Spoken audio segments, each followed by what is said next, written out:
My Uncle Martin's Big Heart by Angela Farris Watkins, PhD. Now, Angela was Martin Luther King Jr.'s niece, and I want you to think about the perspective that she writes in. Is it first person, second person, third person? And does her ideas and thoughts about Martin change over time? My Uncle Martin's Big Heart.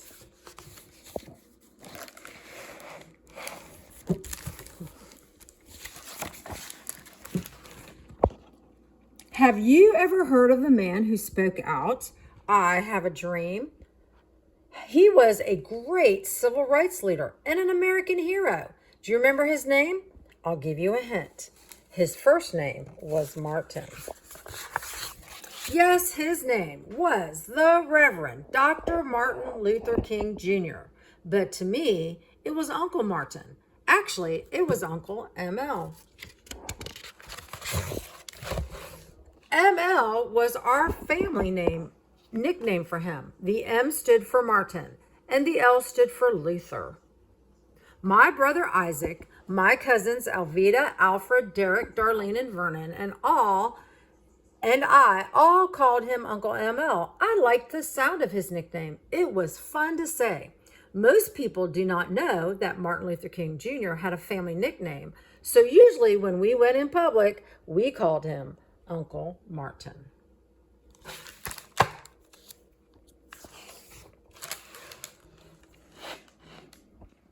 People didn't see Uncle ML the way I saw him. What the world remembers about Martin Luther King Jr. is that he was a man who changed things. They remember that he worked hard to change laws in America so that all people had equal rights. They remember that he marched and protested and that he made hundreds of speeches and wrote several books. What they saw was a man who inspired thousands of people to join him in helping to change America. But I saw something very different. There was something very special about Uncle ML.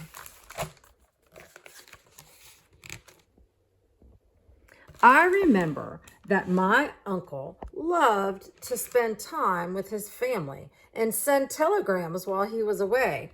He loved to laugh and make others laugh. He loved to work. He loved God and all people and something else. He spoke with a great big voice. Uncle ML worked very long and hard protesting, writing, and speaking, but he spent as much of his time as he could with his wife, my Aunt Coretta, and their 4 children, my cousins, Yolanda, Martin III, Dexter, and Bernice. He loved them all very dearly. It was rather amazing that Uncle ML still found time to spend with the rest of us. Uncle ML often came to our house for a visit. One time he came over and I told him how my mother had scolded me. I pointed my finger and I told Uncle ML what she said. You broke my pocketbook. And although I wasn't trying to make him smile, Uncle ML's smile made me forget how scared I was that I broke my mother's purse. He wanted me to say it over and over again. He thought it was funny.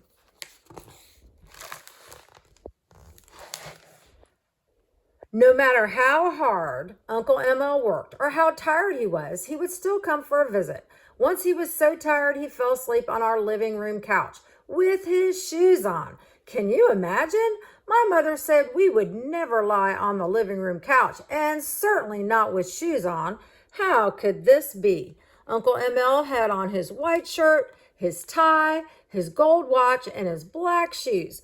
I guess my mother knew how tired Uncle ML was from all the good work he was doing, and she didn't want to bother him.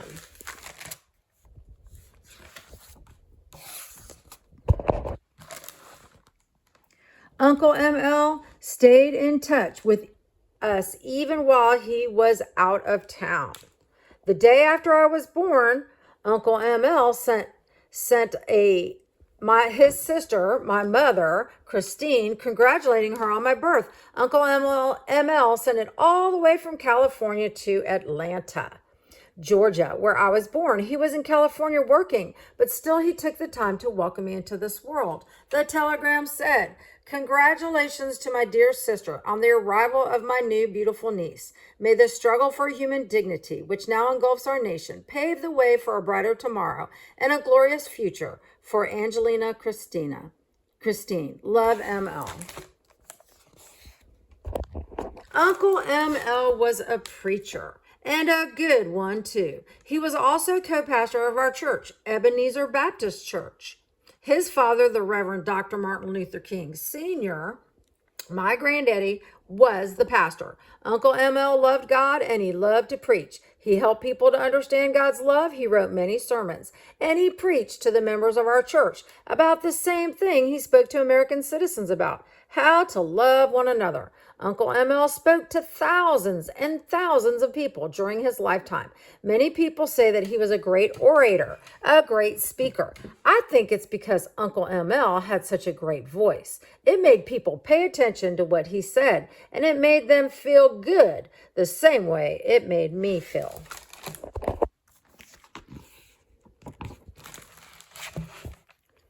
Most of the time, Uncle ML had a serious expression, especially when he was speaking, like when he delivered his "I Have a Dream" speech. He spoke about the dream of a better America, where all people would love one another, no matter the color of their skin.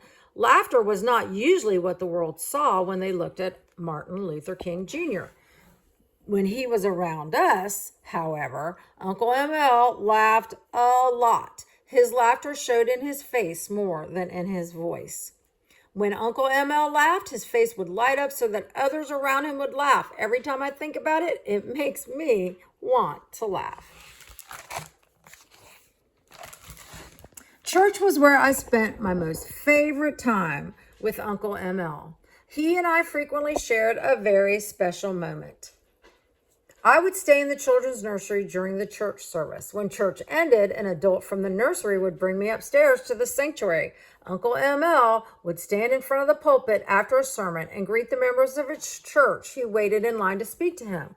When Uncle ML saw me coming, he would step aside from the line, move into the aisle, and bend down. I would run down the aisle in my very best church dress, and with my pigtails flying in the air to meet him. Uncle L would pick me up and give me a great big hug. In those special moments, I could feel Uncle ML saying, "I love you." That's what made Uncle ML so special. He had a very, very big heart, and it was all full of love.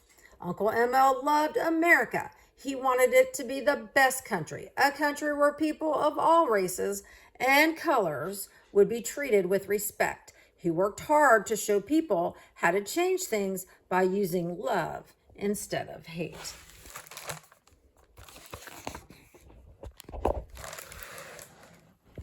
Today, people all over the world know about Martin Luther King Jr. They read books about him.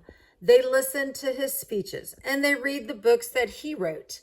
Millions of people visit Atlanta to see where he was born, the church where he preached, and the place where he is buried. There are many streets, schools, and other buildings named in his honor throughout America. Every year, the country celebrates Martin Luther King Jr. Day on the third Monday of January. It's all because he was an ordinary man with an extraordinary love.